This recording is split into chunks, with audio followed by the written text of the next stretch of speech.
May 1945, Fort Oglethorpe, Georgia. The plate held scrambled eggs. Yellow, steaming, glistening with butter. 2 strips of bacon. A slice of white bread, soft, impossibly soft, and a small amount of canned peaches from California. She stood in the mess hall line holding that plate, and she could not move. Behind her, other women shuffled forward. Guards barked instructions in English she barely understood. The noise of the cafeteria faded into a distant roar. All she could see was a plate. She had not seen this much food in over 2 years. Her name was Ilsa Brandt. She was 22 years old. She had once weighed 130 pounds, a healthy young woman who had studied nursing in Munich before the war consumed everything. She now weighed 89 pounds. Her hands began to shake, not from weakness, though weakness was constant, not from cold, though she had been cold for so long that warmth felt foreign. Her hands shook because her body did not know what to do with hope. She carried the plate to a long wooden table, sat down, placed her hands on either side of the tray, steadying herself. Around her, 43 other German women were doing the same thing. Some sat frozen, others ate mechanically, quickly, as if the food might be taken away. Because for months, food had been taken away, and some were crying, silent tears running down hollow cheeks, dripping onto scrambled eggs. Ilsa picked up the fork, lifted a small portion to her mouth, held the food on her tongue, feeling its warmth, its texture, its reality. Then she swallowed, and something inside her, something clenched tight for 2 years, finally broke open. She lowered her head, closed her eyes, and wept, not for the eggs, for everything the eggs represented, for everything taken, for everything she had survived, and for the thousands who had not. To understand why eggs could shatter a woman, you must understand what had been done to her. By 1939, Germany was a country that had become war. Every institution, every resource, every human body pressed into service. As the war expanded, German men were sent to the front by millions. Someone had to replace them. The regime turned to women. At first, it was voluntary. By 1943, compulsory. The Reichsarbeitsdienst began conscripting young women for mandatory service. Those with skills became Wehrmachtshelferinnen, armed forces auxiliaries. They wore gray uniforms, operated communications equipment, staffed military hospitals, maintained the bureaucratic machinery of war. They were told they were serving their country. They were not told what their country was actually doing.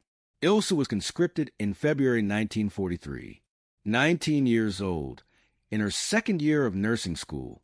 A letter arrived ordering her to report for auxiliary duty. No option to refuse. She was sent to a military hospital in occupied Poland. Then, as the Eastern Front collapsed, transferred west, always one step ahead of the advancing Red Army. She saw things in those hospitals she would never speak of, wounds that defied description, boys younger than her screaming for their mothers, amputations without anesthesia because supplies had run out. But the true horror was not the wounds. It was what she began to hear, whispered, then spoken openly as the war turned. The camps, the trains, the systematic murder of millions. By 1944, knowledge was unavoidable. Yet there was nothing to be done. To resist was death. To speak was death.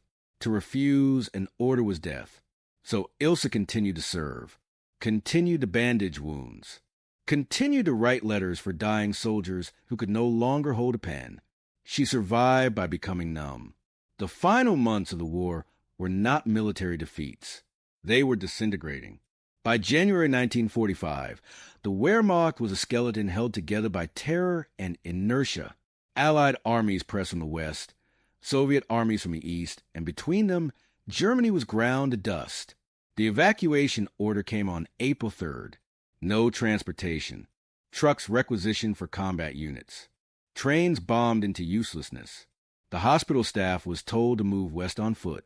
Ilsa joined a column of perhaps 200 people, nurses, auxiliaries, wounded soldiers, walking along roads choked with refugees. The scenes would haunt her forever.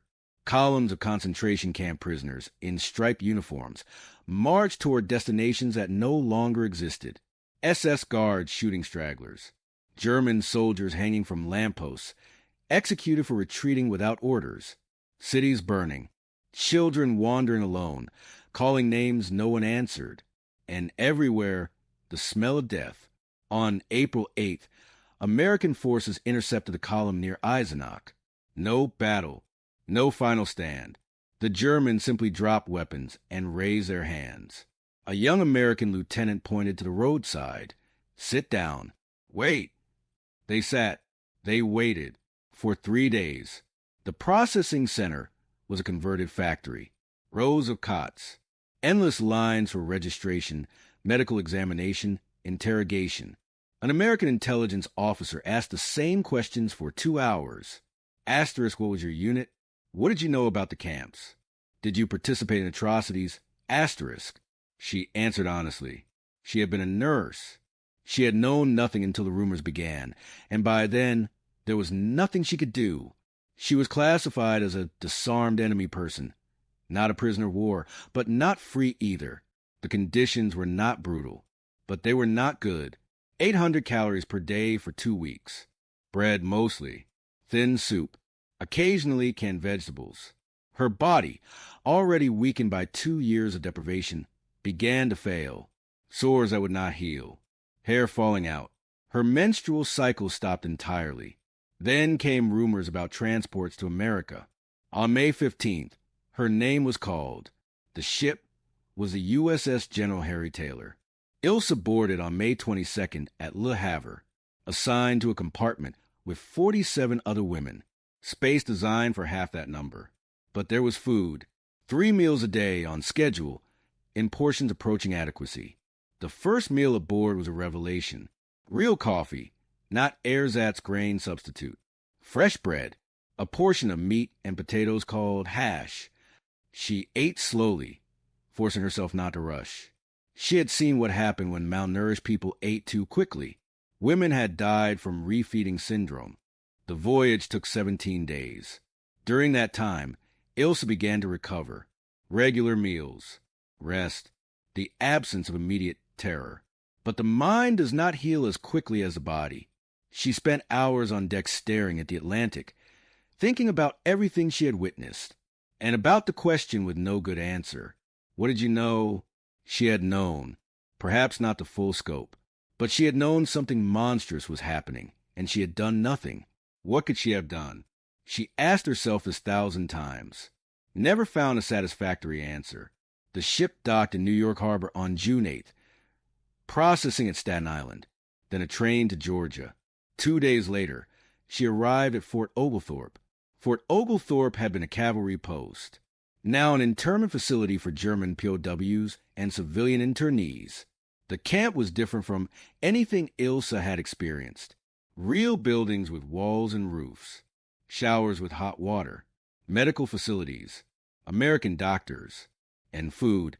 This is what broke her. Not the war's violence, not the collapse's horror, not the transit camp's deprivation. The food. The mess hall served 3 meals daily. Portions adequate, more than enough for bodies starving for years. Breakfast, eggs, bacon, bread with butter, fruit, coffee. Lunch, sandwiches or soup with vegetables. Dinner, meat, potatoes, vegetables, occasionally dessert. The first time Ilsa walked through that line and received her plate, the scrambled eggs, the bacon, the soft white bread, the canned peaches, something shattered. She had spent 2 years watching soldiers die from treatable wounds because supplies had run out, spent months watching prisoners deteriorate from malnutrition, seen children starving in German ruins.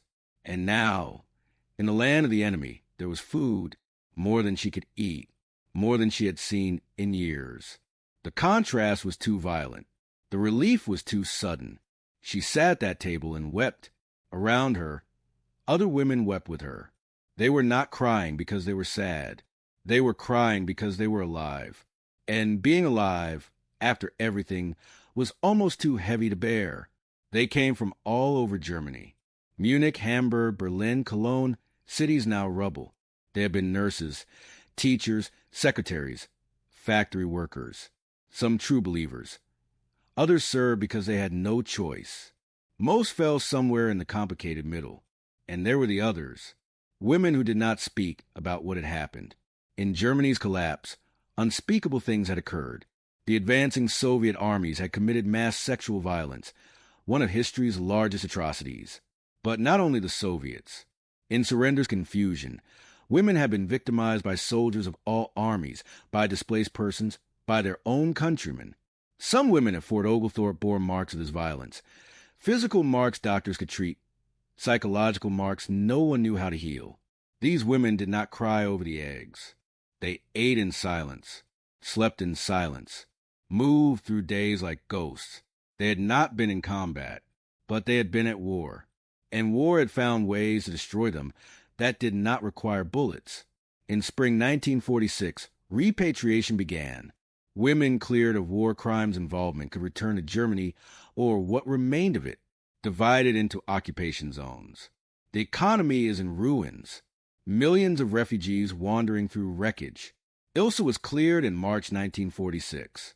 Her records showed no criminal activity. Her nursing work was considered non-combatant.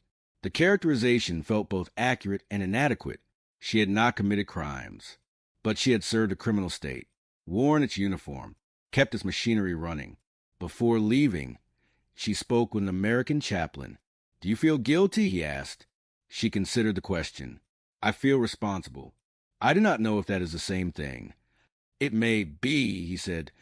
"That responsibility without guilt is the heaviest burden of all." She arrived at Bremerhaven in April 1946, stepped onto German soil for the first time in over a year. Nothing was recognizable. She made her way to Munich, found her mother living in 2 rooms of a half-destroyed building. Her father had died in bombing raids. Her brother was missing, presumed dead. That night, her mother made soup from potatoes and scraps. And Ilsa remembered the eggs. She realized what had been broken. Not hope, not strength. The belief that the world made sense. Abundance in the enemy's land, while German children starved. Kindness from those who had firebombed Dresden. Civilization maintained by the forces that destroyed her civilization. No way to reconcile these contradictions. Only survival. And the weight of everything survival requires you to carry. Ilsa Brandt lived until 2003. She rebuilt her nursing career in West Germany. Married in 1952. I had 2 children. Never discussed the war in front of them. In 1995, on the 50th anniversary of surrender, she finally agreed to an interview. "I had not cried in 2 years," she said. "Not when soldiers died. Not when I heard about the camps. Not walking through ruins. I had become something that could not cry. But those eggs, the simple fact that there was food, that someone decided we were worth feeding, that broke me. Not cruelty. Kindness. The cruelty I understood. The kindness I did not know what to do with." She died in her sleep on March 17, 2003. On her bedside table was a photograph from 1947, women at Fort Oglethorpe, squinting against the Georgia sun, faces showing the complicated mixture of relief and loss that defined their generation. The women who wept over their first American meal were not weeping for the food.